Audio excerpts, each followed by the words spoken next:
إن الحمد لله نحمده ونستعينه ونستغفره ونعوذ بالله من شرور أنفسنا ومن سيئات أعمالنا من يهده الله فلا مضل له ومن يضلل فلا هادي له وأشهد أن لا إله إلا الله وحده لا شريك له وأشهد أن محمدا عبده ورسوله اللهم صل وسلم وبارك على سيدنا محمد وعلى آله وأصحابه وأزواجه أمهات المؤمنين وعلى من اتبعهم بإحسان إلى يوم الدين.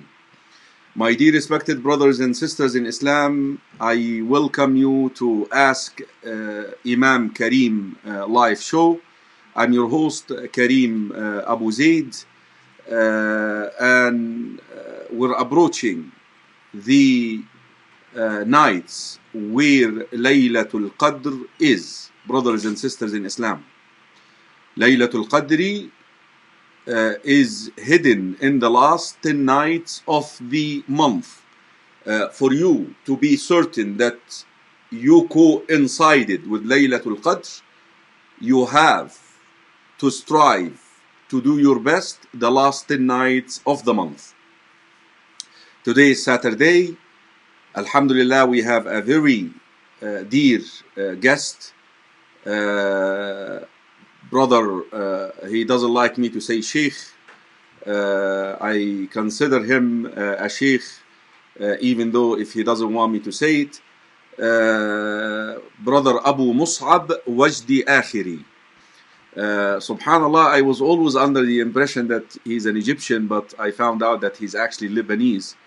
But he got infected so much by the Egyptians, and that's why he has that Egyptian kind of smell or color on him.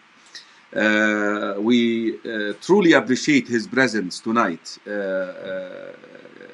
In Saudi Arabia, it's night time. Over here, it is our daytime. And brothers and sisters in Islam, we made it possible for you actually to call in.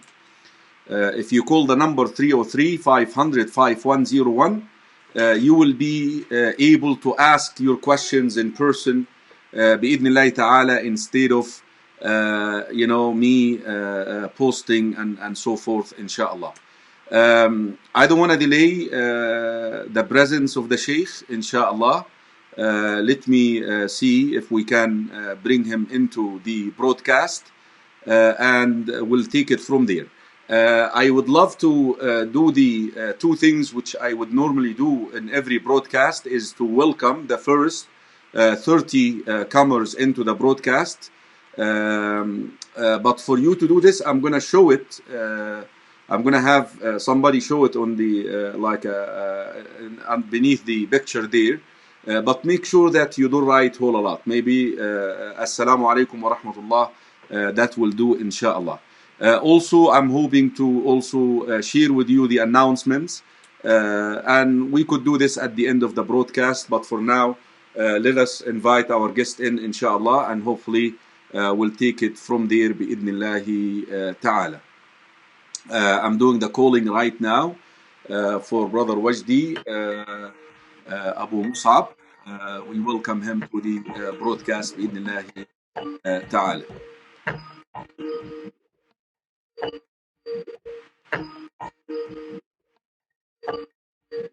So hopefully I'm calling him right now. Hopefully he will pick up, inshallah. Assalamu alaikum, Brother Abu Mus'ab, if you're there. If you can pick up, inshallah, that would be nice.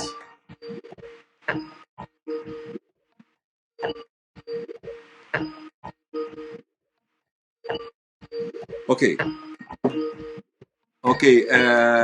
I tried calling. So Sheikh, if you hear us, inshallah, if you wanna call us, and we'll take your call. Somehow we didn't go through, but meanwhile, until the Sheikh calls us back.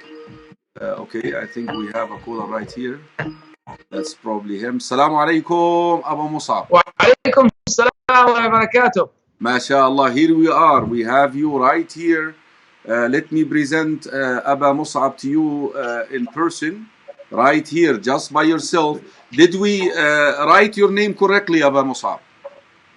Let me see. I'm actually cannot see where my name is written. Do you see it on the broadcast? You did say ya Sheikh Al-Akhiri, and I am Akkari. Close enough, but oh, subhanallah. Somehow I assumed it is Al-Akhiri, but Akkari. So we'll remove the H, inshallah, bi'idhnillahi ta'ala. We can actually ask. We can actually it looks good. Ask somebody to do it right now, so that would be right, inshallah. What about now? Does it look good?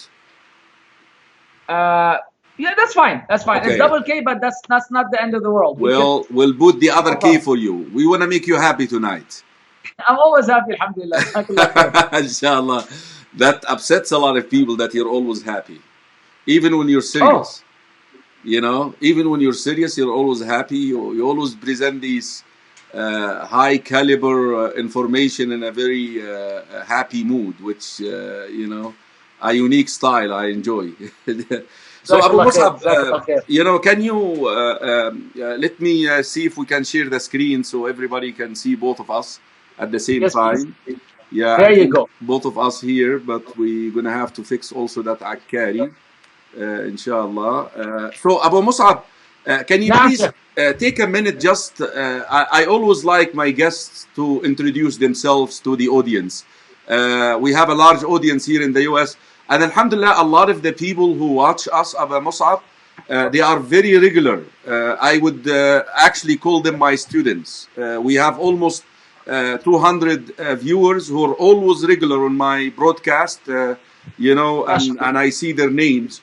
So can you take a minute just to introduce yourself to them and let them know who you are and where you're coming from and your educational background, and you know, I'm sure that information is available, but take a minute please just to work on this, inshallah. Go ahead. Yeah, no problem. Alhamdulillah wa sallallahu wa sallam ala Muhammad. I am your older brother. I know I don't look it, but I'm a grown man with 4 children. My eldest son is 15 years old. I'm Abu Musab because my eldest son is Musab. I was born and raised in Lebanon. I wasn't Muslim in the ultimate sense of the word. In fact, I was practicing all forms of Christianity and Christian holidays.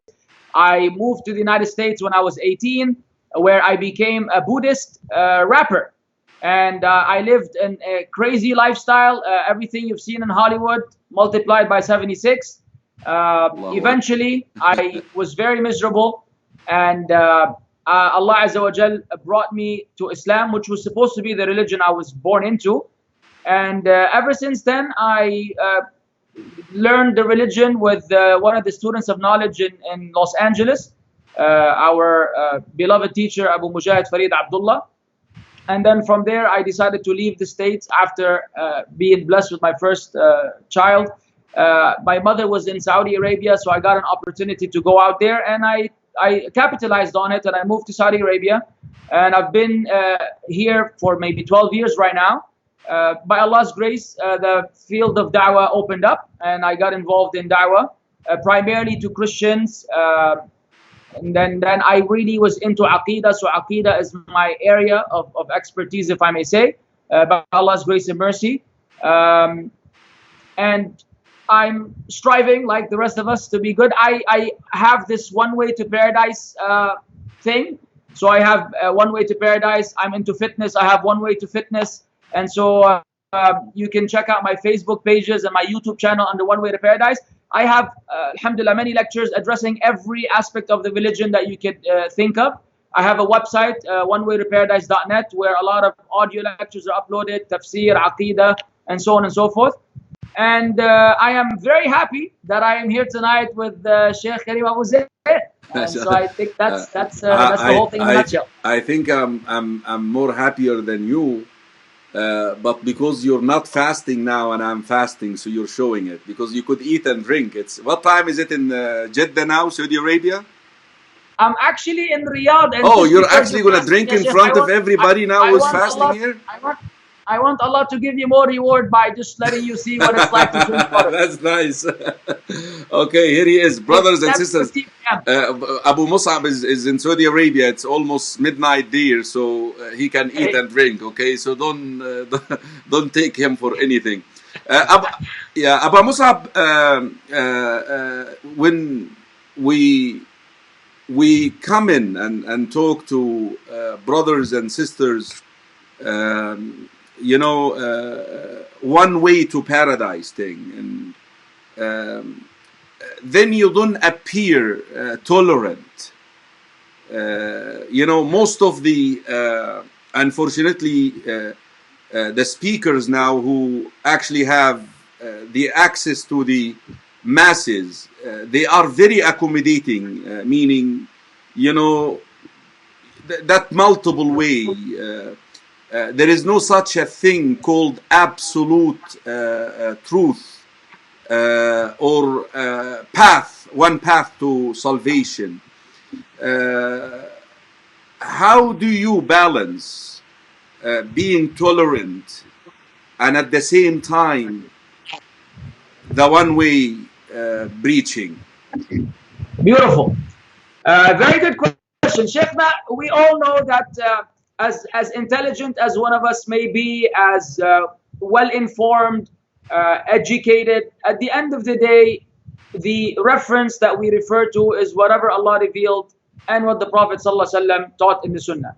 So I have my resources from these two revelations. And according to these two revelations, we have Allah Azza wa Jal saying, فَمَاذَا بَعْدَ الْحَقِّ إِلَّا الضَّلَالِ. So what is after the truth except misguidance? And we have وَإِنَّا وَإِيَّاكُمْ لَعَلَى هُدًى أَوْ فِي ضَلَالٍ مُبِينٍ. And verily, either we or you are either upon guidance or in clear deviance. According to these two principles, there isn't absolute truth, and there are areas of deviance. Furthermore, the Prophet ﷺ already clearly told us when he drew a line, he said, هَذَا صِرَاطُ اللَّهِ مُسْتَقِيمًا. This is the straight path of Allah. Then he drew lines on the side, on the right, left. وَقَالَ هَذِهِ سُبُلٌ. These are other paths. عَلَى رَأْسِ كُلِّ مِنْهَا شَيْطَانٌ يَدْعُو إِلَيْهَا كَمَا قَالَ عَلَيْهِ السَّلَامُ. On the top of each one is a shaitan calling you to these other paths. So that said, that means when I say one way to paradise, I mean the way of the Sahaba. And the way of the Sahaba is not rigid. The way of the Sahaba is not black and white. There are within the understanding of the Sahaba a lot of tolerance and flexibility. And because we follow that path, we also embrace that area of flexibility. So I don't have an issue with the mukhalif and most of the fiqh issues, because we understand that there are multiple levels of understanding. However, when it comes to whether Allah is the only one who's worthy of being worshipped, or we can find another rival with Allah or an intercessor with Allah, then this is where the tolerance becomes, I stick to my principles, but it doesn't mean that I don't try to bring you in. So we have the moderation that we call to is we are inviting, we are loving to all the Muslims because we want everyone to attain salvation. But I can't fool myself and think that everybody is upon the truth. Prophet ﷺ already told us that this ummah will divide, and we see this division with our own eyes in our lives. And we have to unite upon what is pleasing to Allah, so that Allah will give the prosperity to this ummah, just like He gave it at the time of the Sahaba. It's a very clear message, unambiguous, not complicated, not philosophical, and I think most people will agree. Our challenge is that we're not that good as Muslims, and I am the first one who's not that good, so I struggle with myself to follow. I don't oppose the truth because I'm unable to adhere to it. It is it fair to say tolerance and being tolerant is in treating one another, is in dealing with the people who may not agree with your one way to salvation, that you treat them with respect, you treat them with kindness, which the messenger and Allah subhanahu wa ta'ala, actually, let's begin with the Quran, labeled it or called it البر.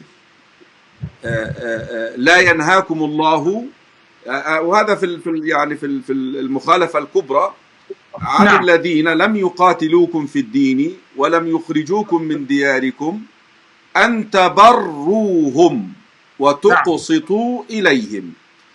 You see, unfortunately, a lot of the Muslims now, they mix between the beliefs and the treatment of the people who may not agree with your way. Those are two different things. As long as the person is respectful of you, as long as he observes your rights, he deserves the same kind of treatment, even more, in order to invite him to your absolute way, which you consider to be the truth, inshallah. Abu Musab, what was your take on the COVID-19? Do you believe this is a conspiracy, or do you believe this is something? And what is your take on this? There is a lot of videos that are coming out that this is a big, scheme just to. I really am very curious to know where you stand on this. Wallahi, honestly, conspiracy theories are not really restricted, as you know, to this matter. In fact, in every social matter, there's always conspiracy theorists who are going to somehow, some way try to find a background story to what we see. They're going to tell you what you see is fallacies and lies.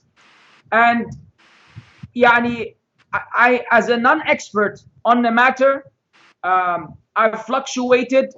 You know how humans are easily influenced. You see one video of some doctor who's hiding, somewhere under his desk, shivering with this phone, telling you they're killing people and they're doing this, and then you get swayed to believe that this is really happening. And then you see statistics and you hear about, your uncle and your cousin being in the hospital from COVID-19, and you scratch your head like, wait a second. And it cannot be all just a bunch of nothing and exaggeration if there are actual cases from people that you know.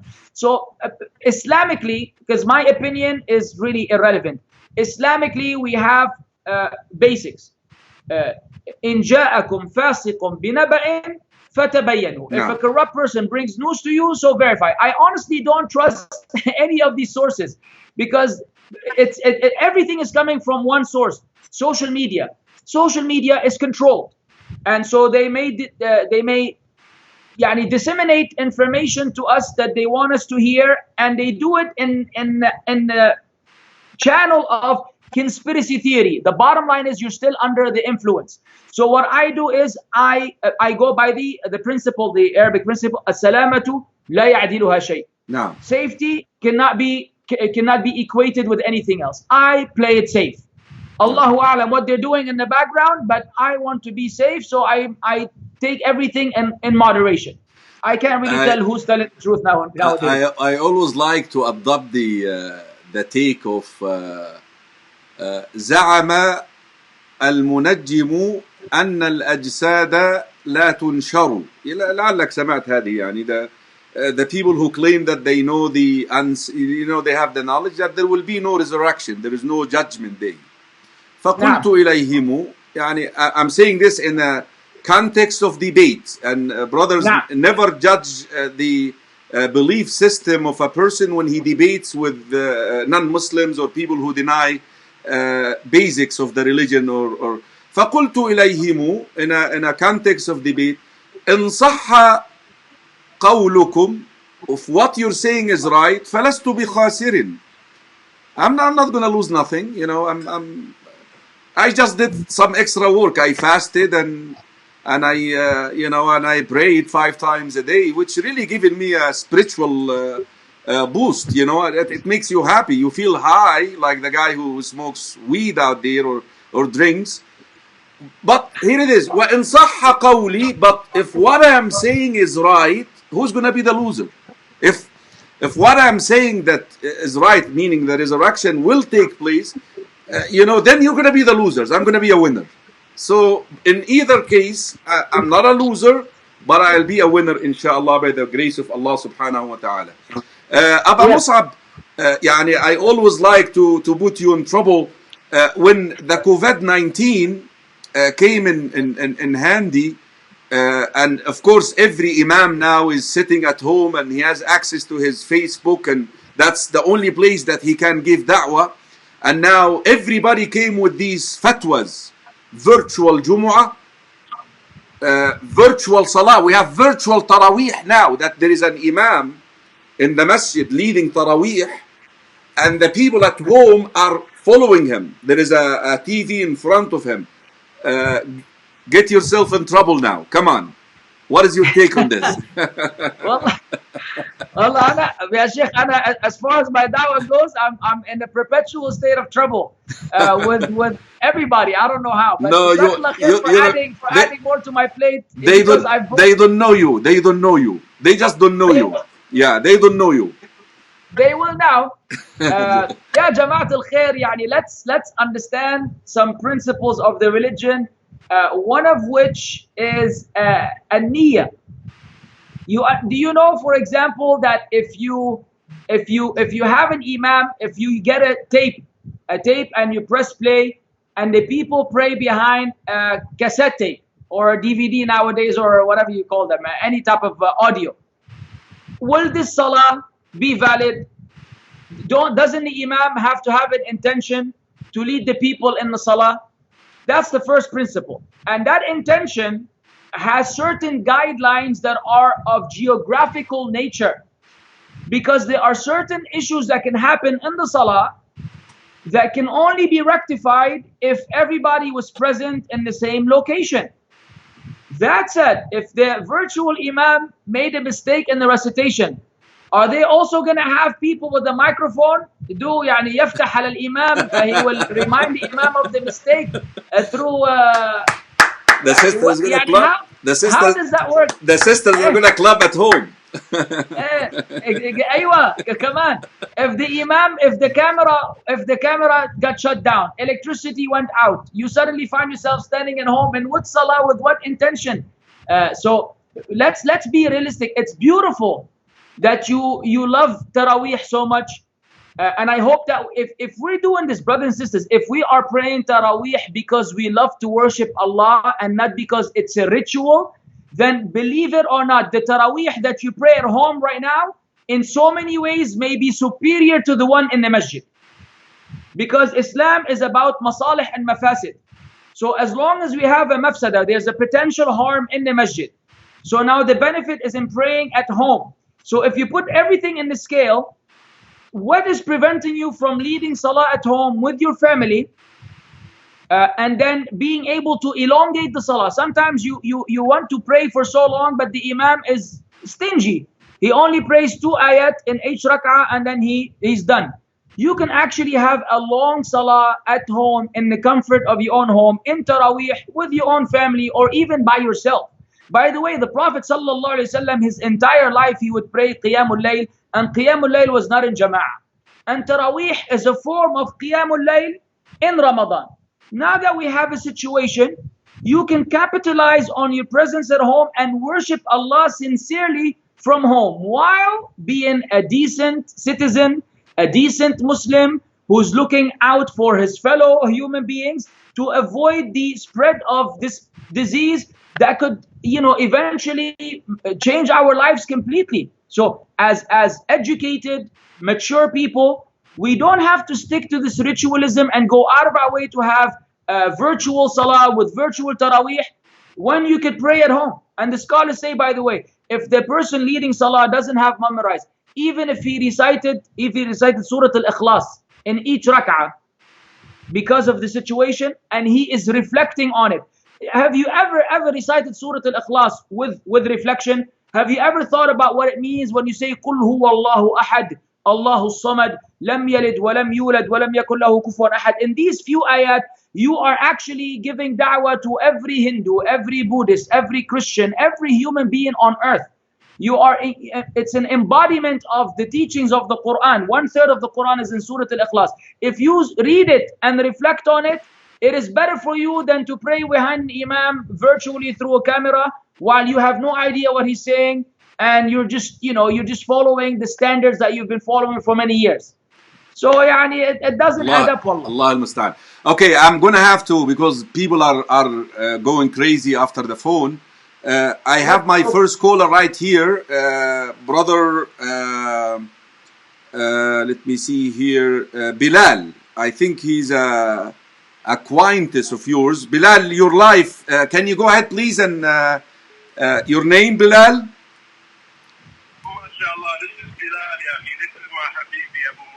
So he's saying this is my Habibi Abu Musab. Bilal, I don't know, he's from Minnesota. So Bilal, do you have a question for Sheikh Abu Musab? Yeah, ask the Sheikh, is it still permissible to go spear fishing in Jeddah, inshallah, during the month of Ramadan? So is it permissible to do what again? I can't hear you very well. Can you speak up? To go spear fishing in Ramadan. Can you do spear fishing in Ramadan?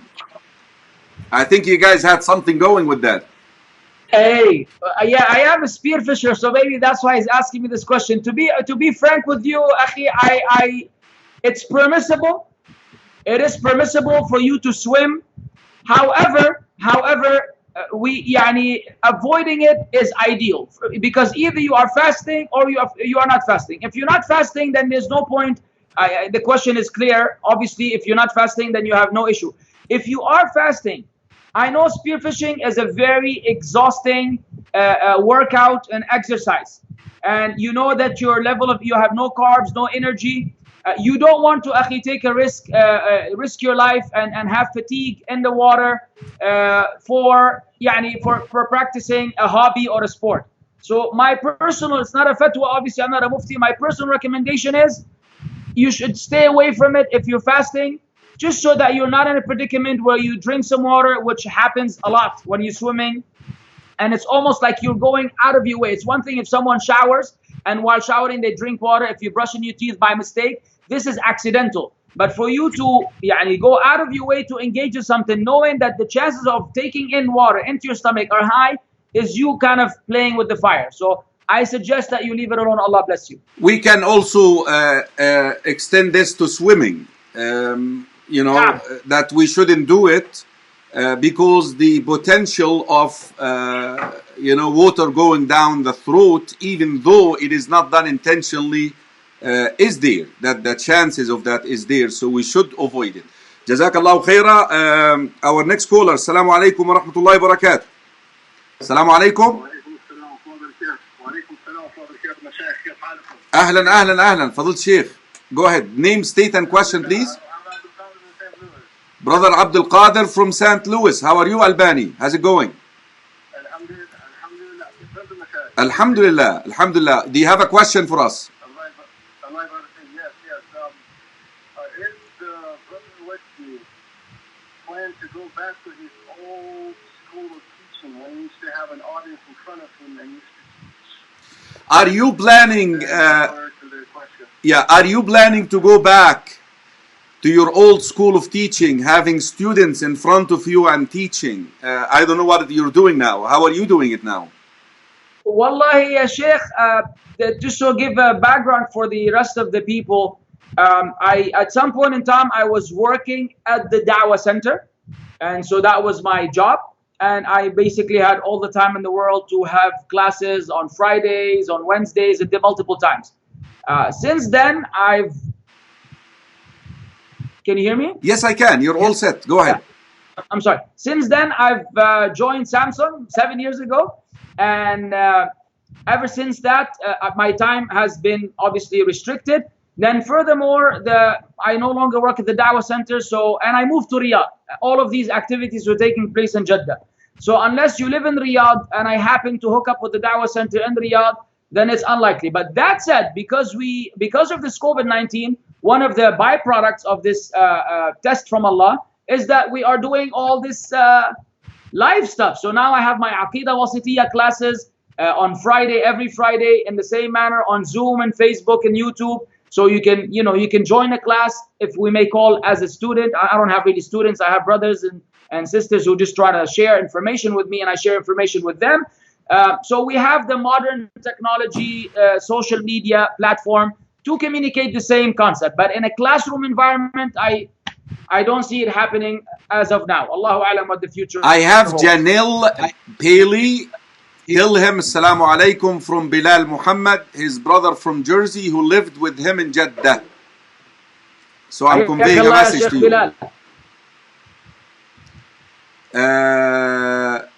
Let me see here. Iftiqar from Pakistan saying Salamu alaikum to you. Salamu alaikum wa rahmatullahi wa barakatuh. Caller. Salamu alaikum. Salamu alaikum. Canada, I have a question. Your name, please. You're calling from Canada, and your name is? Miska. So we have Sister Miska from Canada. They have a question for Sheikh. He doesn't like that. Wajdi, please. Yes, I have a question. I would like to know if you believe it's worth it, or not necessarily worth it, but do you believe it's to give dawah to people who are part of the nation of Islam? Okay. I find it to be quite complicated, and I don't know if I want to continue. Okay, our sister from Canada, Aba Mus'ab, is asking, do you think it's worth it to give da'wah to followers of the nation of Islam? She sees it very complicated, and she's wondering, should I invest time in this or not? يعني if the Prophet sallallahu alaihi wasallam was at the deathbed of his uncle Abu Talib, hoping for one last opportunity that he accept Islam, and if Nuh gave da'wah to his people who were much worse than the nation of Islam or the 5%ers or the Qadianis, Ahmadiyya, and so on and so forth, for 950 years. قال رب إني دعوت قومي ليلا ونهارا فلم يزدهم دعائي إلا فرارا وإني كلما دعوتهم لتغفر لهم جعلوا أصابعهم في أذانهم واستغشوا ثيابهم وأصروا واستكبروا استكبارا. I'm not going to translate, or I will translate. He said, oh Allah, I have been calling my people night and day, and every time I invite them so that you may forgive them, they will put their fingers in their ears and they will cover their faces with their clothes. They don't want to hear. And they will وَأَصَرُّوا, and they will insist وَاسْتَكْبَرُوا اسْتِكْبَارًا. In spite of that, he continued until Allah told him that no one will believe. 950 years. Now, so I would say there is no such thing as no hope. I have an aunt who's an atheist, and we have a family group. 80% of the discussions on this family group is basically me and her going back and forth and trying to bring to her attention that Allah exists. Of course, many family members, they tell me, Ya Amme, she's a hopeless case, ومدري إيش, don't worry, وبتاع كله. I don't believe in that. So yes, if you have knowledge, no one is exempt from your kindness, from your generosity, from your invitation to Islam billatihi ahsan, in the best manner that you're able to do so, because we have worse people that were worse than that embraced Islam. And not only they, usually those people who embrace Islam, they become actually superior to the average Muslim, and they become the biggest du'at, and this is known and factual all over the world. So yes, they are worth it. But what you need to do is, and that's my advice to everybody, we get emotionally excited without knowledge. We enter into a sphere, we try to talk, they give us a few doubts, we scratch our heads, and then we start having problems on our own. So you don't want to give da'wah to someone if you don't have the tools and if you're not prepared for it. Otherwise, it will explode in your face. So please, there are things that you have to review, things you have to study, things you have to rehearse, certain evidences that you must have memorized that apply to any field of da'wah to anybody. There are certain ayat and ahadith that are your foundation, and then you're able to deal with people. You should have a reference, a person you trust, in case you're unable to deal with a certain issue, someone you can refer to help you. Otherwise, you don't want to go swimming in the middle of the sea, and then when something happens, now you want people to save you while you're drowning. No, you take with you, you have a boat, you have your friends, you have means of survival, and then you enter into that field. Aba Mus'ab, I want to warn you, we have a lot of questions. You cannot imagine the quantity of these questions and the quality too. And people calling just, so if you can... Sorry, Sheikh. Karim, what time is it over there? It's 2:36 in the afternoon. I have Fajr, inshallah. Alhamdulillah, but if you wait till iftar, I wait till Fajr, we're good to inshallah. go. So I just want you just shorten maybe a little bit so we cover more questions. I have this question. I don't know if you can read it on the screen or not.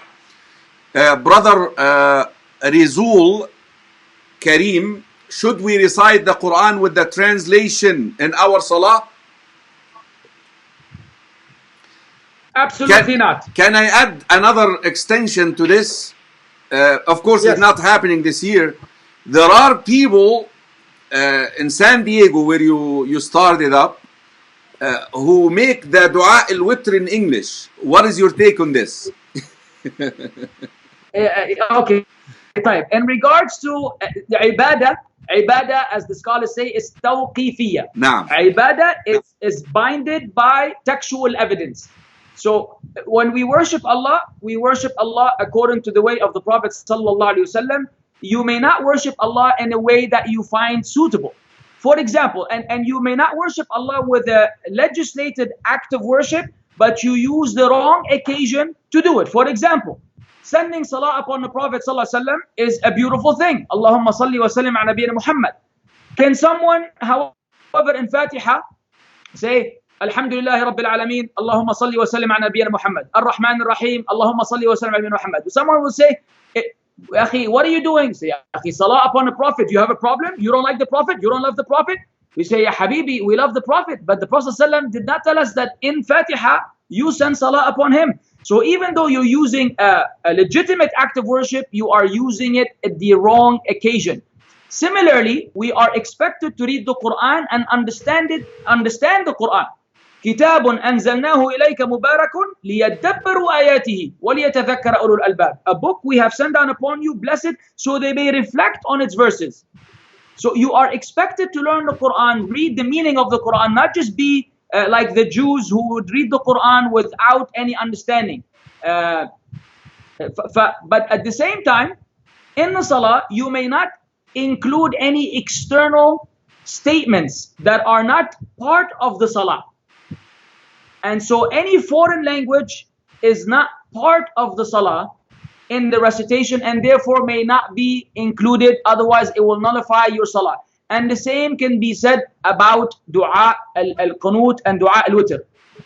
We have already verbatim from Prophet ﷺ, so use it. As for outside of those, you can ask Allah in whatever language you want in a separate occasion outside of those acts of worship.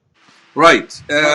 I think just to add to this quickly, Allah subhanahu wa ta'ala taught Adam alayhi salam the exact words he need to articulate in order to receive the repentance, to make dua with.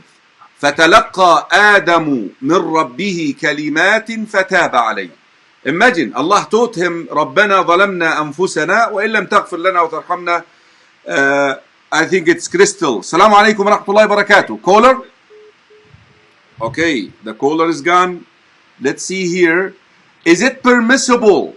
We have Tizrian T. Is it permissible to study philosophy, to give da'wah to atheists, especially the people with the academia, and use basically philosophical analogies to convey tawheed and all that stuff?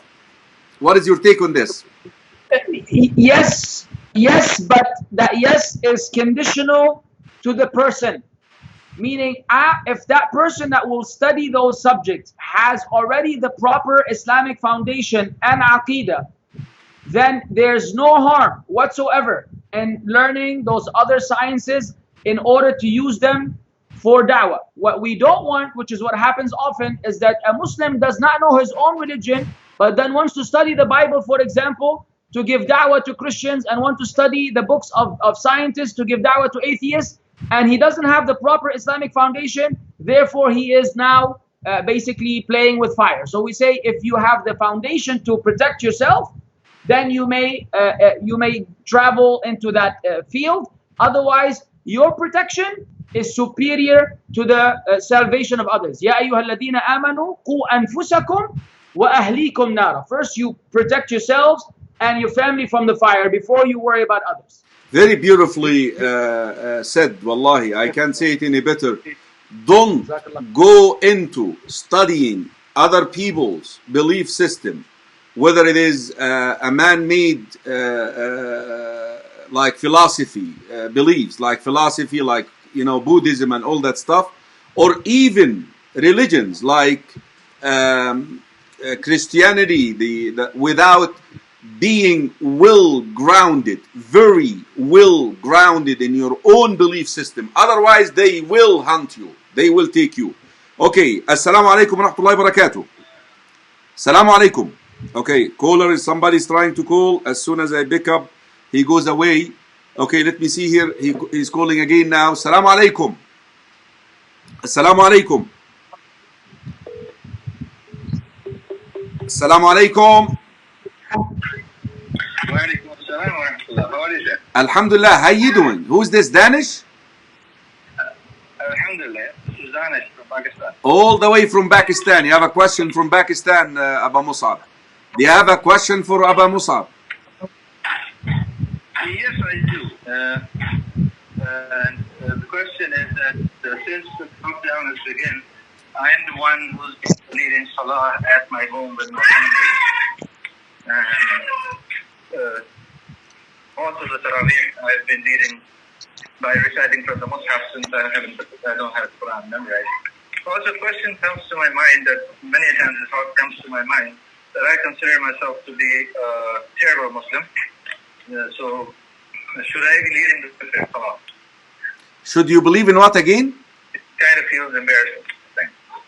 Okay, our brother. Should I be leading the Salah? Yes, got you. Our brother is leading his family at home, and he's reading from the Mus'haf, of course, which is permissible based on Hadith Aisha radiallahu anha.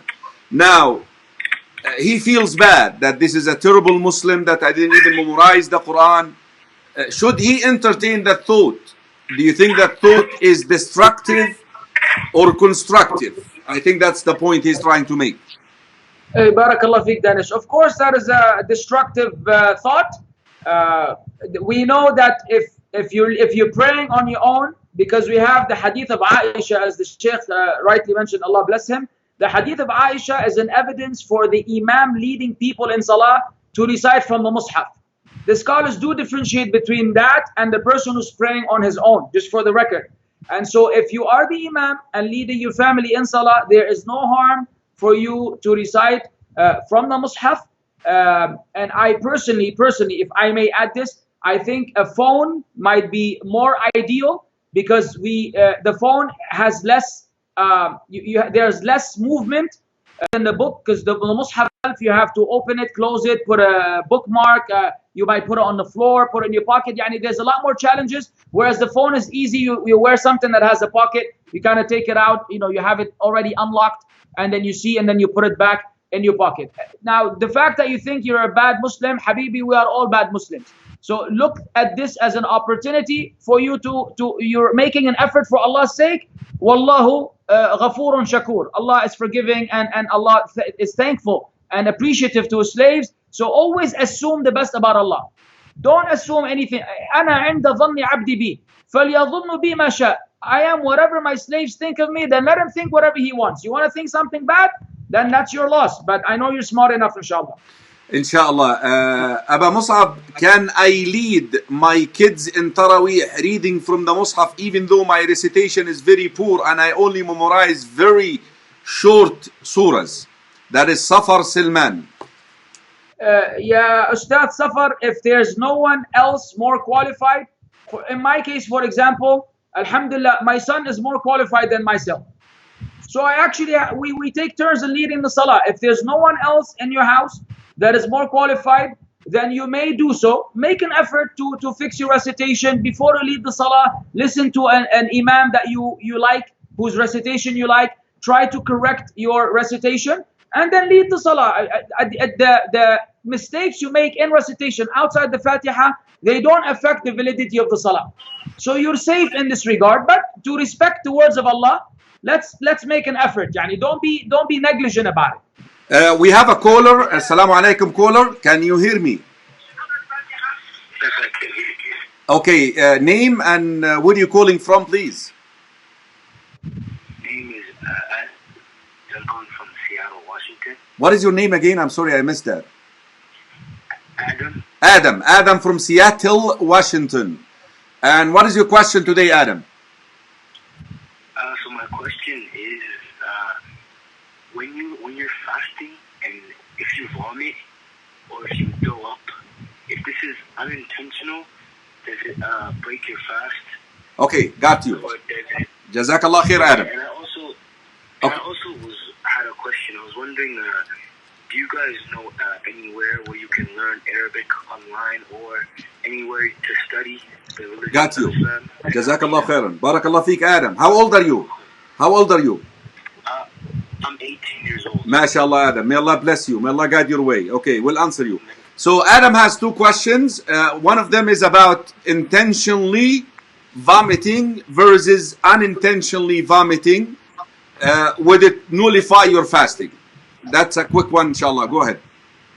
Now, inshallah, as far as I know, intentional vomiting will nullify the fast, and unintentional vomiting will not nullify the fast. Very simple. Now, he's 18 years old, and I can tell from his voice that he would like to learn the religion. What do you advise him? Because he asked particularly about Arabic.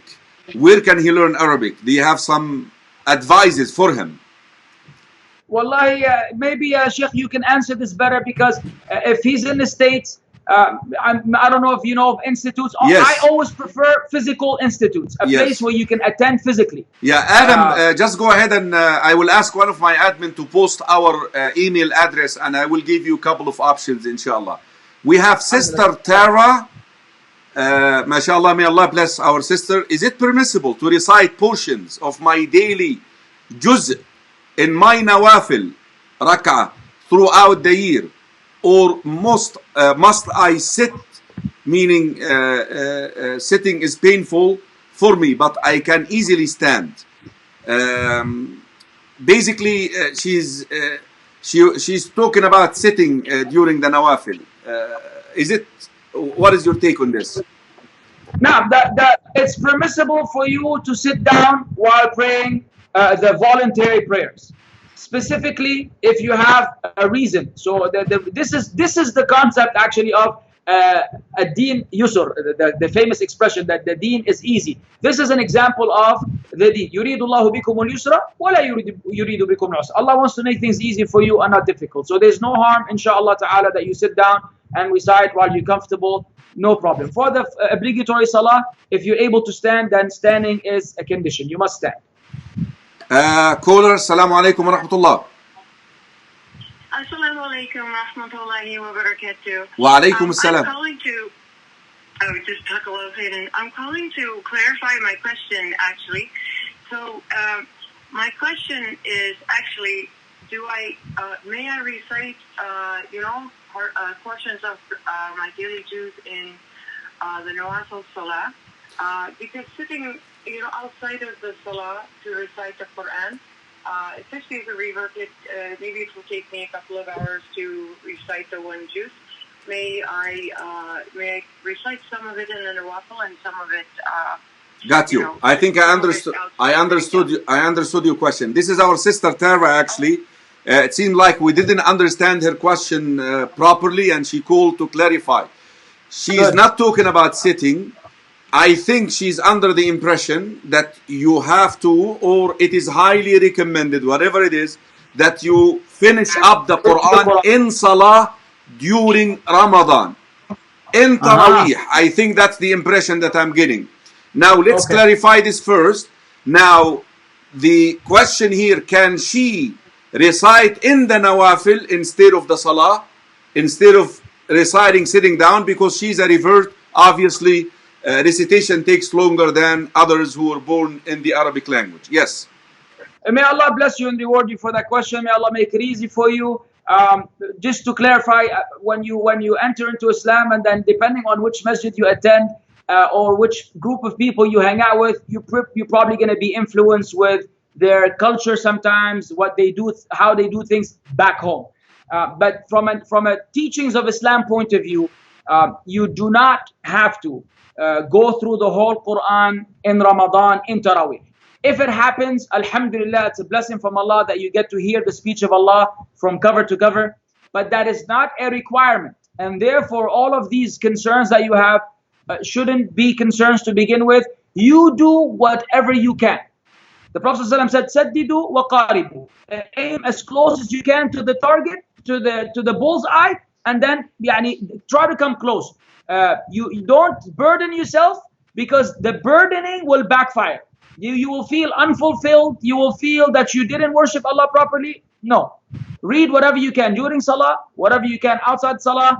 You are good to go, inshallah. Whatever you complete of the Quran is a blessing. Jazakallahu khairan. Ahsanallahu ilayk, Aba Mus'ab. Here is a question. Mustafa al-Kilani, why do Salafis accuse others of doing ta'wil? Ta'wil meaning taking an apparent meaning of the text to a hidden meaning. And they do it themselves. Why do Salafis want to have a monopoly on Aqidah? I'll let you answer that. That's my area right there. Yes. Actually, the correct opinion of the scholars is that the Ahl Sunnah wal Jama'ah, I would prefer to call them that, or those who follow this way of the Salaf and the Salafi manhaj, they do not make ta'wil in regards to the things that you are assuming. Meaning, when it comes to the names and attributes of Allah, which is usually the point of contention and point of discussion, we have absolutely no ta'wil. Even though let me just explain to some of the viewers, because some of them don't even know what we're talking about. An example, brothers and sisters in Islam, when you read in Surah Al-Fath, Yadullahi fawqa aydihim. The hand of Allah is above their hand. Now, look at this now. I'm hoping that I am a Salafi. I'm praying, by the way. I'm not claiming that I am. I'm striving, actually. I wish, Ya Rab, make me one, Ya Rabbil Alameen. I'm trying. That's the way of Ahl Sunnah wal Jama'ah. Because Allah said it's a hand. It's in the Quran, it's a hand. So we affirm the attribute of the hand. The attribute of the essence is the hand. But we understand the hand in a context, لَيْسَ كَمِثْلِهِ شَيْءٍ. Is not like our hand. Because the divine essence of Allah is not like the human essence. So we cannot resemble His hand to our hand. We don't even try to visualize the hand in a certain way. We don't do that. We don't do takyif. We don't look for the... But He has a hand, subhanah, in a way that suits His Majesty.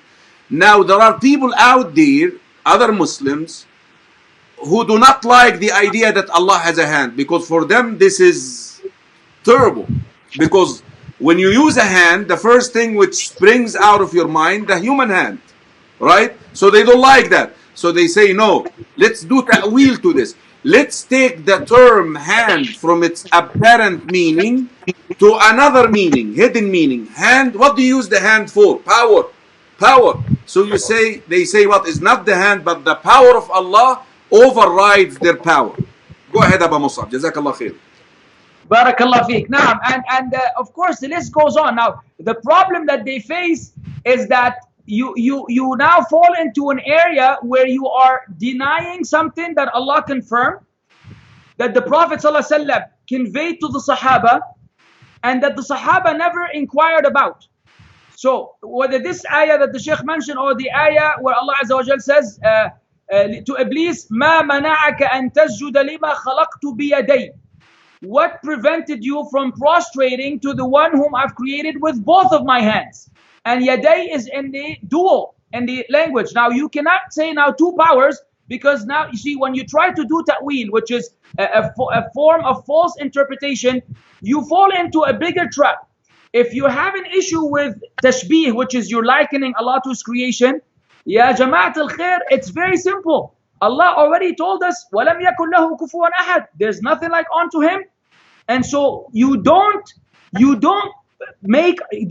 have anthropomorphism. Basically, the people that are against Al-Sunnah wal Jama'ah, they claim that we have anthropomorphism, which is giving Allah human qualities. Ma'adallah.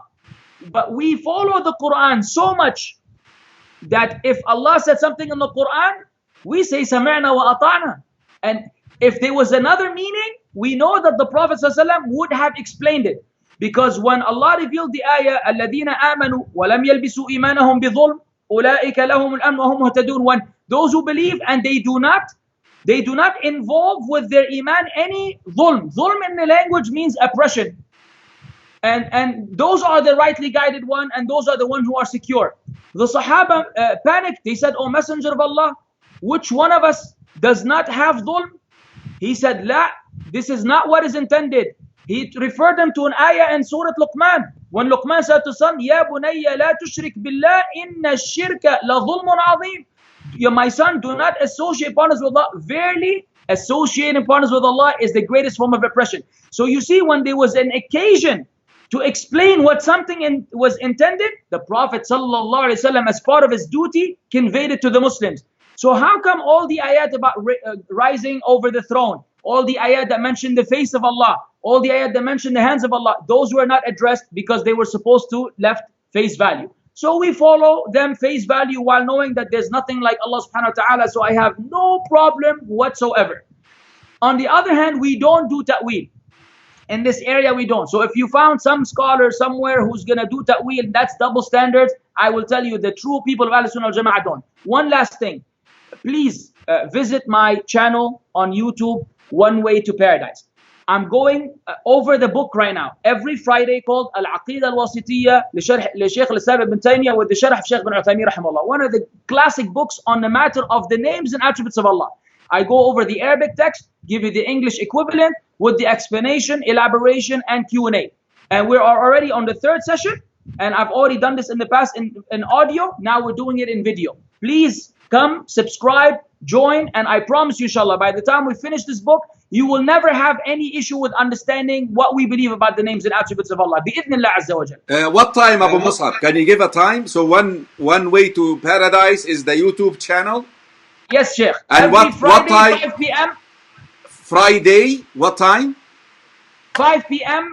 KSA time. But Okay. that's Ramadan time. When Ramadan ends, inshallah, we're going to change the time. If you follow the Facebook page, One Way to Paradise, and Abu Mus'ab Akari, and YouTube, we will give you all the information you need over there, inshallah.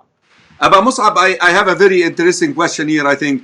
Samir Hamad, how can we make our teenager children who used to pray until the hormones kicked off, so 12 and 13, they think now they are in control. Should we force them? And remember, we're talking about teenagers in America.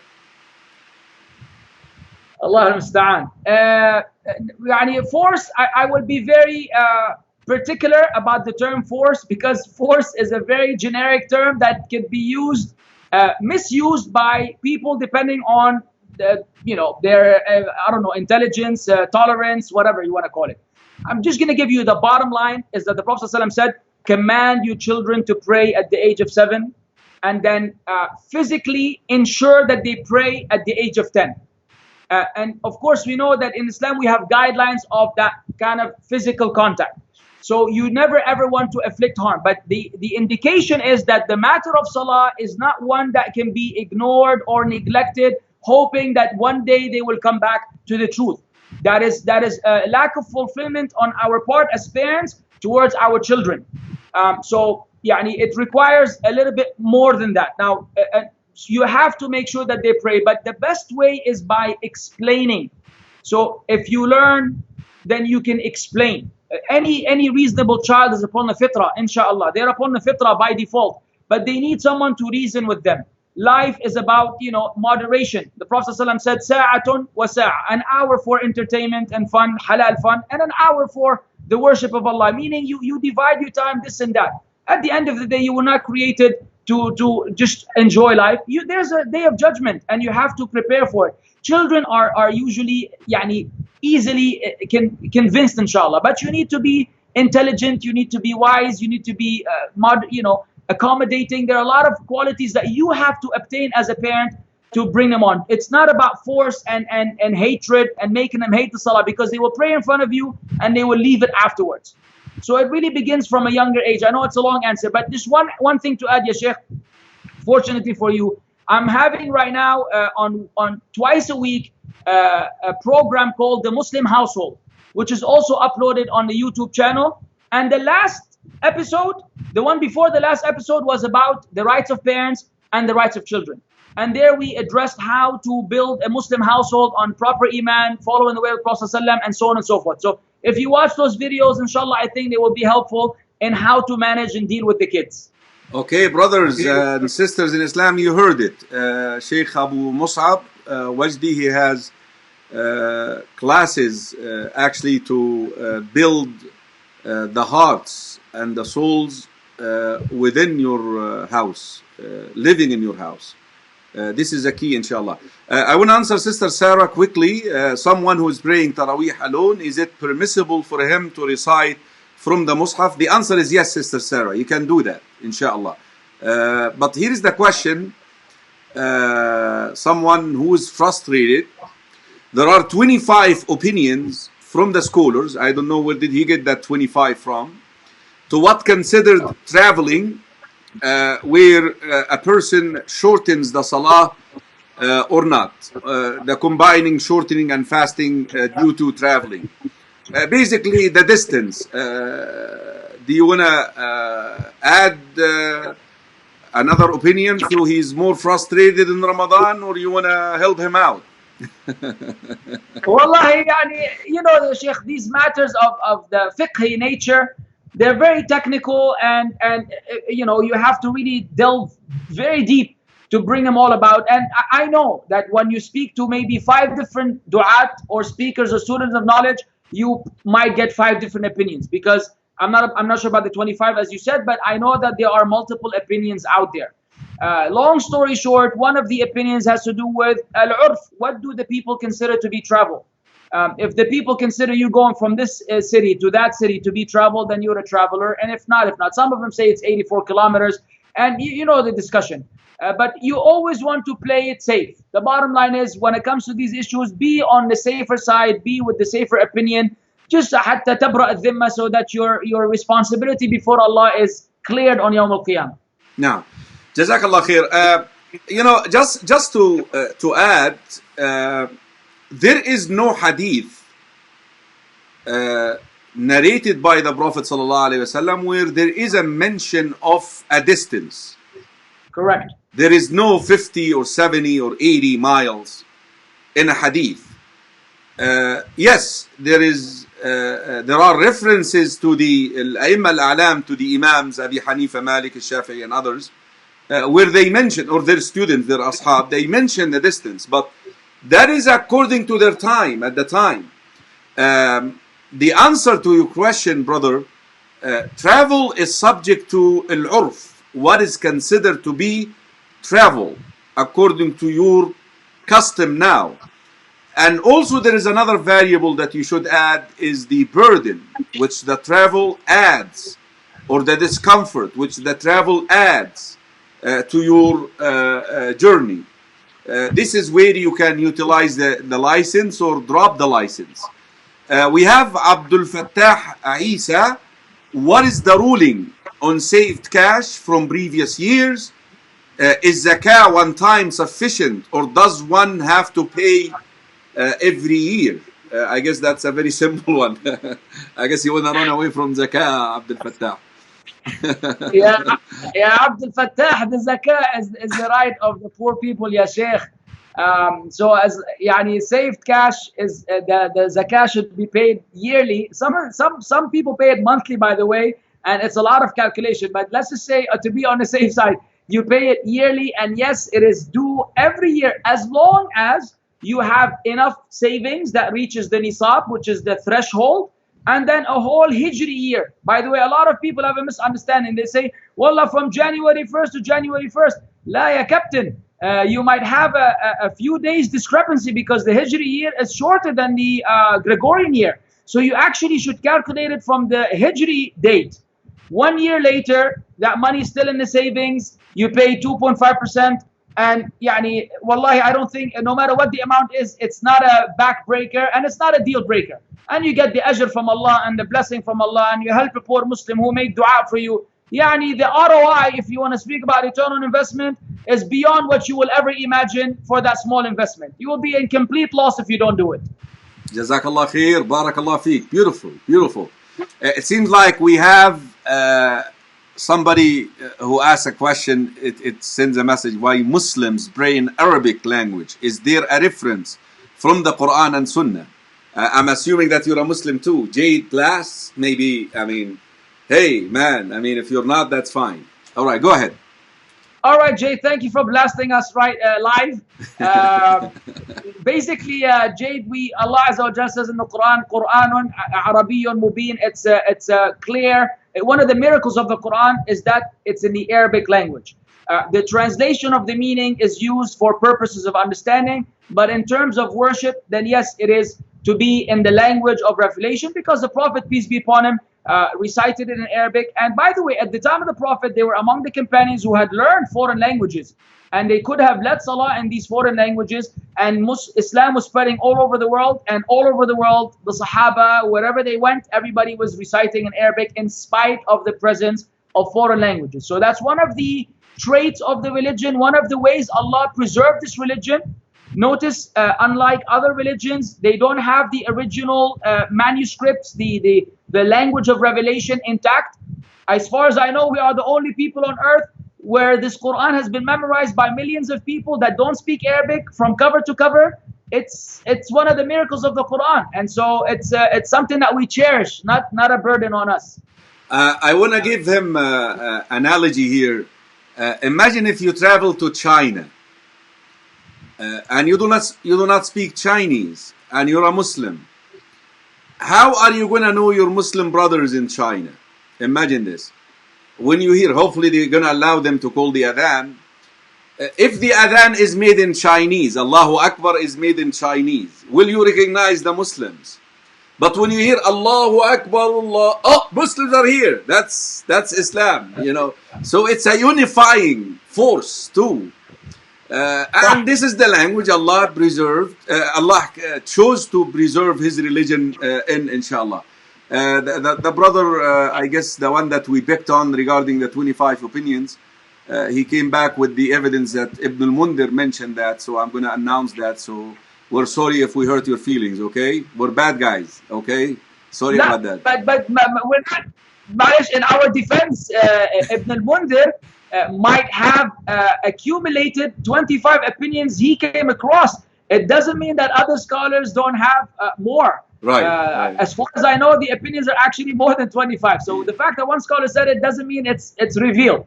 Just to be clear. Inshallah. Inshallah. No. Okay. How can one pay zakah from his monthly payment? That is Sumayla Yahya. Like I said, the easiest way to go about zakah is not on monthly basis, rather on yearly basis. So let's say your paycheck is $2,000, or I don't know what you guys get paid nowadays. It's been a long time. Let's say your paycheck is $2,000, $1,500 of which are used for your expenses, for paying rent, groceries, and gas and water and what have you. And $500 is the amount of money that you save, you put in the safe, and you save on monthly basis. Of course, the number can fluctuate; it can go up or down. Each month, that 1 month you put 500, the next you put 200, the third you put 700. Allahu A'lam. Bottom line is, a year later, whatever that accumulated amount is, you're going to pay 2.5% of that as zakah. Just keep it on yearly basis, and life is simple. Here is a very interesting question. Prince Malik, let me take it off because it's going to eat half of the screen, but I'm going to read it for you. He's asking about boxing and MMA and MMG and, is it, especially now we have, pioneers of the Muslim world. Unfortunately, this is the role models now, and people who can actually do such sports, and meanwhile they have high standard of commitment to the religion, as it appears to the beholders. Now, I mean, look, we don't want to take them down, and a pun is intended. We don't want to take them down and belittle them. May Allah reward them for whatever things they do with Allah and for whatever things they do for Islam. It's their way of serving Islam. But our religion is not based on a fan base or celebrities or getting emotional about things. At the end of the day, hitting someone in the face is not permissible. So if it's kickboxing, if it's MMA, MMP, MMC, I don't know what, Batiqa, or if it's boxing, bottom line is that you cannot be involved in these kind of sports because Allah honors the face of the human being, and those sports are primarily based on you knocking someone out by hitting him in the face. So I know there are many figures out there that they after they win they make sujood and say Alhamdulillah and what have you. Jazakumullah khair. They need to be given da'wah, they need to be advised. We don't want to speak ill about them, but between me and you and the rest of the Muslims, it is not okay. These sports go against the Islamic teachings, and the Islamic teachings are superior to all. No matter who it is, we are not going to put them above the revelation and the Quran and the Sunnah. Caller, can you hold on, please? I want to bring on that comment, which is a follow-up. Habib probably knows what he's doing is wrong. Does he not feel guilty? Neither I nor you can speak on behalf of Habib. I mean, you're saying he probably, the key word is probably, and now I have to know whether he feels guilt or not. It's between him and Allah. You never know. Maybe no one notified him. You have to realize a lot of these people have so many people around them in their circle that influence them, where they might have never sat down with an actual Muslim who told them, yeah, Sheikh, the Prophet ﷺ said such and such in the Sunnah, and it actually clicked. On the contrary, these people are often surrounded by people that they want them to continue in their career, and they might hide some aspects of the religion. So until someone establishes the proof against them clearly, we are not here to judge their intentions and whether they know or they don't know, feeling guilty, not feeling guilty. Allahu A'lam. It's between them and Allah. I have a caller on the other line, Abu Mus'ab, and he's been holding for a while. Assalamu alaikum, caller. Assalamu alaikum. Yes. Can you hear me? Yes, I can. Name, state, and question, please. Hello? Yes, I can hear you. Name, state, and question, please. Assalamu alaikum. Caller? Caller. Okay, somehow we got disconnected. Brother Abu Mus'ab, we have Abdullah Chameleon. Can you shed some light on the permissibility of personal finance offered as services in the Gulf banks, Saudi Arabia, Murabaha, and all of that? What is your take on this? Living there. Now, we know from the religion that man qala la a'lam faqad afta. Whoever says I don't know, he's actually giving a fatwa. This is not my area. I am not well versed in finance and those matters, so I usually don't speak about whatsoever. I apologize. I don't have knowledge about them. Jazakallahu khaira. But to answer your question, brothers and sisters in Islam, you always have to look at every single individual contract. There is no this bank 100%. There is no such a thing now. You have to be very vigilant, and you have to study every condition mentioned in this contract, and these conditions, which are the pillars of the contract, make the contract valid or invalid. Whether this contract is with a financial institution in Mecca or whether it is in Hollywood, California, it doesn't matter. You still have to look at the individual condition, and you need an expert, someone who there is a field called الاقتصاد الإسلامي, the Islamic economics. You need someone who specializes in this field to help you, inshallah. Abu Mus'ab, I still have a couple of more minutes here before I go. myself, I have to be somewhere. You know, I have a community here I have to attend to. No problem. And I have No like a problem. meeting coming up in 20 minutes. I'd love to stay with you until tomorrow. But inshallah, we will have you back. Bi-idhnillahi ta'ala. I think Ashraf Saleh is asking, what is the main difference between Salafi and Sunni? Okay, Well, go ahead. I'll tell you some facts. Okay, both terms can be used properly and can be misused. The term Sunni is often used to differentiate someone from a Shia or a Shi'i. So in that context, you would understand what a Sunni is. At the same time, the term Sunni is also used by people that sometimes worship graves, they worship dead people, they have false belief in Allah, they might be extremist radicals who go against governments, go against innocent civilians, they kill people in the name of Islam, and all of these people will carry the banner of Sunni. And so the term is a technical term depending on who's using it and in what context. And so it's supposed to be someone who follows the Sunnah, but today it's actually not necessarily the case. You have many other layers that you have to address before you find out what exactly is intended by Sunni.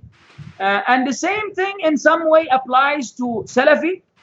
The term Salafi should mean by definition those who follow the way of the Salaf. At the same time, that term has been taken by some and unfortunately misused to the point that when the people hear the term Salafi, they just run away and they assume that it's going to be some lunatics who are not reasonable and who are just out there to bash and take down every Muslim out there. And so that's why I have some reservation. I love the term, but I see the term being misused, and so I explain usually that I follow the way of the Salaf, and depending who I'm speaking with, I may use the term, but I'm afraid of using it as a proper noun to the point that you're already creating another sect in Islam, and we know Islam is against sectarianism, it's against having jama'ah, this jama'ah and that jama'ah. It's the Quran and the Sunnah, ya jama'ah. That's the only thing that will save you. The Quran and the Sunnah with the understanding of the righteous predecessors. Allah Azza wa Jal criticized فَرَّقُوا دِينَهُمْ وَكَانُوا شِيَعًا. Another ayah, لَسْتَ مِنْهُمْ فِي شَيْءٍ. He said, Prophet ﷺ, you have nothing to do with them, those who divided their religion and they became different groups and sects. We don't want to divide the ummah. We have plenty of division. So if that term is going to cause division, then you use it wisely. Otherwise, it's supposed to be simply the embodiment of following the way of the righteous predecessors. Okay, we're going to compile 3 questions here, and I have a caller, so this way we can time ourselves. Assalamu alaikum wa rahmatullahi wa barakatuh, caller. Assalamu alaikum. Wa alaikum salam. Yes, name, state, and question, please. Pennsylvania and Muhammad. Oh. Muhammad, go ahead. The prophecy of with Isra wal Mi'raj. Okay, our sister Muhammad from Pennsylvania is asking a question which Abu Dhar asked himself. Did the Prophet sallallahu alaihi wasallam see Allah subhanahu wa ta'ala the night of al-Mi'raj? The scholars of Ahl Sunnah wal Jama'ah have differed on this matter, but the popular and the strongest opinion based on the evidences we have is that he did not see Allah subhanahu wa ta'ala. And I can of course give you a long answer with the evidences. لا تدركه الأبصار. And when Musa asked to see Allah Azza wa Jal, Allah said to him, قال لن تراني ولكن انظر إلى الجبل فإن استقر مكانه فسوف تراني فلما تجلى ربه الجبل جعله دكا. Many evidences to the effect that Allah Azza wa Jal cannot be seen in this life. He can only be seen by the believers in the life to come on Yawm al-Qiyamah, and then also again in Jannah. And that is the strongest opinion that I personally adhere to, inshallah, and therefore no, the Prophet ﷺ did not see Allah directly on the event of the Isra and Mi'raj. He did speak to Allah directly, and he received guidance from Allah at the highest level above the 7 heavens. That's the closest anyone has ever gotten. But he did not see Allah subhanahu wa ta'ala. Wallahu a'lam. نعم. أبا ذر في مسند أحمد asked the Prophet صلى الله عليه وسلم هل رأيت ربك ليلة المعراج? He said نور أن أرى. So he saw the light of the hijab, of the veil between us and Allah subhanahu wa ta'ala, which is made out of light. Aba Mus'ab, barakallah feek. This is Adam again. I called a few minutes ago. I was wondering if there is a country where I can raise a family Islamically, go to raise a family Islamically. Good luck with that answer. Yeah, akhi, if you were on the moon, you can raise your family Islamically. Yeah. I don't think, look, there will be some challenges or maybe more challenges in certain countries than others, for sure. But I don't want to make the raising of one's family Islamically conditional to your location. Unless somebody is in your house, with some sort of weapon to your head saying, don't pray. And don't to tell your children about the Sunnah, then who's going to stop you from raising your family Islamically? You will face certain challenges outside. Okay, yes, we understand, and you probably want to be in a place where you're able to practice your religion freely. Not probably. That's what we learn from the deen. But in terms of your obligation towards raising them, then that happens anywhere there are 4 walls. And so your job is whatever Allah has decreed for you, whichever country you're in, you make that effort to raise them Islamically, and then Allah Azza wa Jal is the one who nurtures, and Allah is the one who protects, and Allah the one who maintains, and Allah is the one who guides. We don't use our presence in anywhere on earth to say that, wallahi, that means khalas, I put up the white flag and surrender and say, let them figure it out on their own. No, you still have to do your job. Jazakallah khair. How can we offer Eid Salah during lockdown if the COVID-19 is extended beyond the day of Eid? You put on your Eid clothes and you pray at home. Beautiful. Can we observe just 2 rak'ahs without khutbah, right? It's a nafila that we can pray. Naam, inshallah, the 2 rak'at will do the job with the 7 takbirat in the first, and you can learn the manner of praying Salatul Eid, and you pray.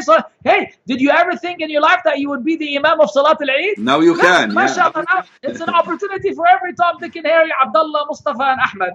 Shall I tell you a funny story about this? I was leading Salatul Eid in Washington one time, and we went out to the park.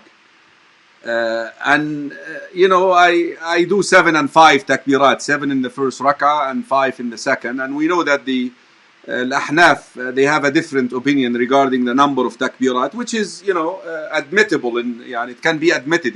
There is nothing wrong with this. لاختلاف المساغ one of the people came after the salah to me and he said, he spoke in Arabic. I don't know what is the association of Arabic with maybe that's the only way he learned how to pray. He was praying, Salatul Eid always with al-Ahnaf. So he came to me and he said, Minnak lillah. So instead of saying Eid Mubarak, he said, Minnak lillah. I complain. I don't know how do you translate Minnak lillah? I complain you again to Allah against you or what? I leave your affair with Allah and it's gonna be a nasty one. Yes. You messed up the only salah I observe every year. That's what he said. You messed up the only salah I observe every year. Wallah, ya Sheikh, you've done really bad like this. I'll never forget this.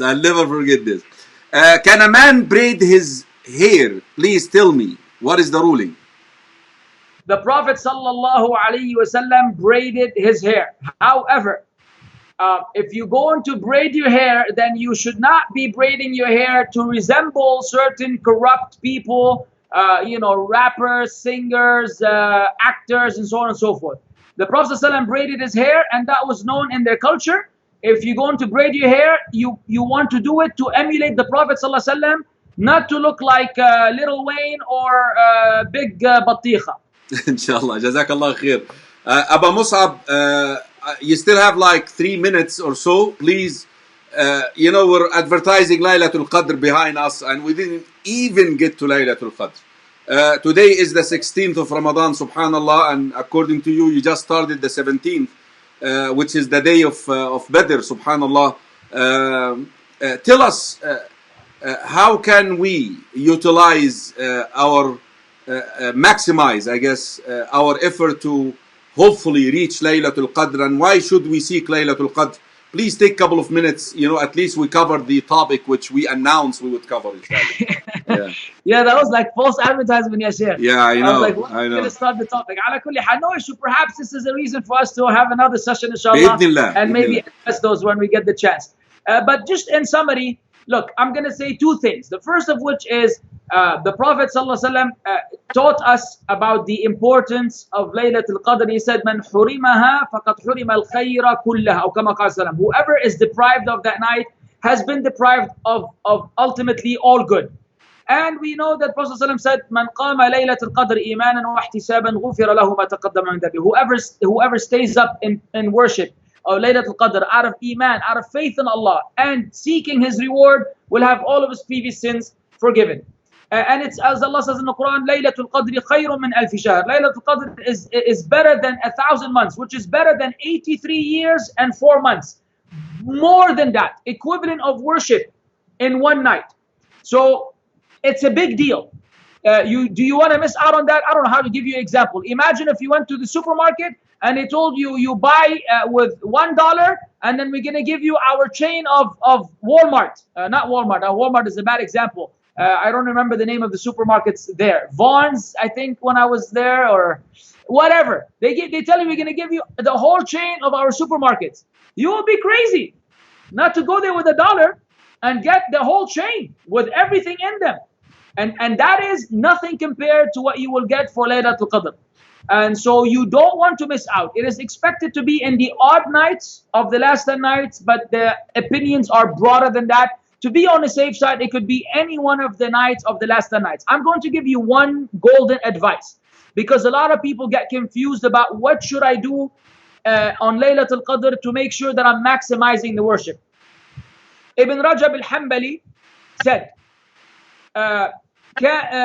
قد كان النبي صلى الله عليه وسلم يتهجد في ليالي رمضان ويقرأ قراءة مرتلة لا يمر بآية فيها رحمة إلا سأل ولا بآية فيها عذاب إلا تعوذ فيجمع بين الصلاة والقراءة والدعاء والتفكر وهذا أفضل الأعمال وأكملها في الليالي العشر وغيرها والله أعلم. The Prophet صلى الله عليه وسلم, and he would exert himself in the last 10 nights. He would not sleep. He would stay up the whole night. He would wake up his family and he would pray. Now, listen to the prayer. His prayer was such that he would recite in a very long manner, elongated recitation, meaning he wasn't hasty. He would take his time. If he came across any ayah that has mercy, he would ask Allah for mercy. If he came across any ayah about punishment, he would seek refuge with Allah from the punishment. So in this manner, he would be bringing a relation between salah, between recitation of the Quran, between making dua, and between reflection. And those are the best deeds that you can do in Ramadan and outside of Ramadan. So the bulk of your worship should be dedicated into having a nice, proper taraweeh on that night. And when you relax, then you can, make some dua on the side. Of course, we know that you should say the hadith of Aisha. If you see Laylatul Qadr, Allahumma annaka afuun tuhibbul afwa fa'afu anni. So you make that particular dua, Allah, you are the one who pardons, you love to pardon, so pardon me. And you try to capitalize on this night as much as possible. Wallahu a'lam. I don't want to feel guilty. I know I said this is the last thing, but I see Sister Munira really asked that question like 6 times on the and I hate to leave her without an answer. Can you work as a credit fixing specialist knowing people will get riba loans? No, Okay. Unless you want to hang your spirituality. Yes. Absolutely not. The one who writes the contract, the one who pays the riba, the one who gets paid, all of these are cursed in the hadith. And riba is one of the scariest things. فَأْذَنُوا بِحَرْبٍ مِّنَ اللَّهِ وَرَسُولِهِ. Prepare yourself for a war by Allah and His Messenger. Yani, what do you want? What do you want? Leave it alone. Wallahi, there's no good in it. There are plenty of jobs. You're better off being a bagger in a supermarket than working in a job like this and then earning money that will basically purchase you a place in the hellfire. Can you, this is as straightforward as Abu Mus'ab, can you come to the USA without any issues, or are you okay coming in? What kind of issues, ya Sheikh? I mean, like they won't give you a hard time or something? I mean... well, no, I don't know. I haven't tried. Well, some of us, they just take us inside the room and they ask us some friendly questions. That type. Well, I see what you're saying. I've traveled. Basically, I'm saying, inshallah, after this whole thing, can we invite you over here? We can try. We can try, yeah. inshallah. I don't have a problem, but I don't know what the result will be. Well, I hope maybe the way that I posed the question. I mean, we say this like in an honest way, like. Yeah, I mean, I understand. They welcome me sometimes in some countries. You know, they take me inside the room and they treat me well. Wallahi, they treat me very well. Alhamdulillah. But I have a very short questions here. Extreme Wahhabi Salafi. I don't know why would you give yourself that name. That's not a da'wah. I don't know. Do the 7 and 5 include the takbirs? Yes. 7 including the takbir, 5 including the takbir. Live good. Assalamu alaikum Aba Mus'ab. هل ستعود إلى تلفزيون Peace TV? Yes or no, please, quickly, so we... I don't know. If they invite you, I guess. They need to invite you. If there's an occasion now. Yes. If there's an occasion, but on my conditions, because what happened last time was things that I didn't have control of. I found myself in the middle of something. So to be particular, if certain conditions are met, I don't think they're dying for me anyways, but still I want to have that stance. If the conditions are met, then yes. Otherwise, no. Okay, Abu Mus'ab, the last thing that I'm going to ask you, and I never ask this of people, but you know, this year we don't have a congregation, and what is your take on giving zakatul mal to Muslim organization like Darut Tawheed or Da'wah efforts? Personally, ya Sheikh, I'm going to be very honest with you. 100%. Yeah, I've in my past experience, I've learned one thing. Organizations that were once accepted and endorsed and even approved, if I may say, accredited by the government, they found out some years later that they had some other activities that even the government wasn't aware of. And then they hunted back the people that gave them money, and they found themselves involved in some things that are beyond them. I don't know what this organization is. But I personally do not give money to any organization because I honestly don't know their condition now, and even scarier, I don't know what will be their condition later. I don't want anything to be traced to me that I'm unaware of. You give with a good intention. Talking about, well, we should give them donations, but we're talking about zakatul mal, the 2.5%. Hey, that's my question. Yes, either way, personally, I look for someone, preferably a family member, because we know that the family members that are poor are most entitled. And I personally like to give my zakatul mal to someone that I can, to some degree, verify. I personally don't give to organization, but that's not an answer. That's not an Islamic answer. That's Wajdi's position. Yes. You can tell them, ya Sheikh, whatever you think is right. Oh, 100%. No, I want to hear your take on this, inshallah. Alhamdulillah. Hey man, we enjoyed this. That was fun. Bi'idhnillahi ta'ala, we look forward to having you once again on the show. Ask Imam Karim live show. Inshallah, we'll definitely arrange another meeting for everybody. I want to tell you that I received a lot of requests to have you on the show.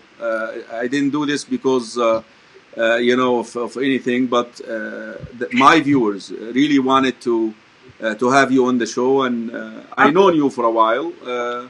Alhamdulillah, I'm very happy that we got a chance actually to be together. May Allah subhanahu wa ta'ala grant us all steadfastness, Ya Rabb al-Alameen. I want to say Jazakallahu khaira, wassalamu alaikum wa rahmatullahi wa barakatuh. Jazakallah khair, shukran, wa alaikum salam wa rahmatullahi wa barakatuh. Dear viewers, that was my brother, Aba Mus'ab. May Allah reward him, Ya Rabb al-Alameen. Inshallah, we promise we will bring him back to our show later in the future, inshallah, bi'idhnillahi ta'ala. A couple of announcements before I go, if you don't mind. A couple of announcements before I go is tomorrow we're gonna resume the higher aims of the Quran and the competition. Tomorrow we're doing Surah Al-Anfal, brothers and sisters in Islam.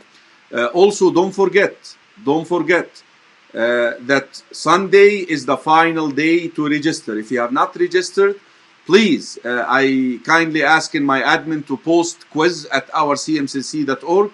That is the email address where you need to register, inshallah. Tomorrow we'll have a final list posted and advertised, inshallah, and announced to you bi'idhnillahi ta'ala. Brothers and sisters in Islam, if you can help Dar al-Tawheed with your donations, that would be very nice of you. May Allah subhanahu wa ta'ala reward all of you, Ya Rabbal Alameen. Until tomorrow, I leave you in the care of Allah subhanahu wa ta'ala. جزاكم الله خيرا والسلام عليكم ورحمة الله وبركاته.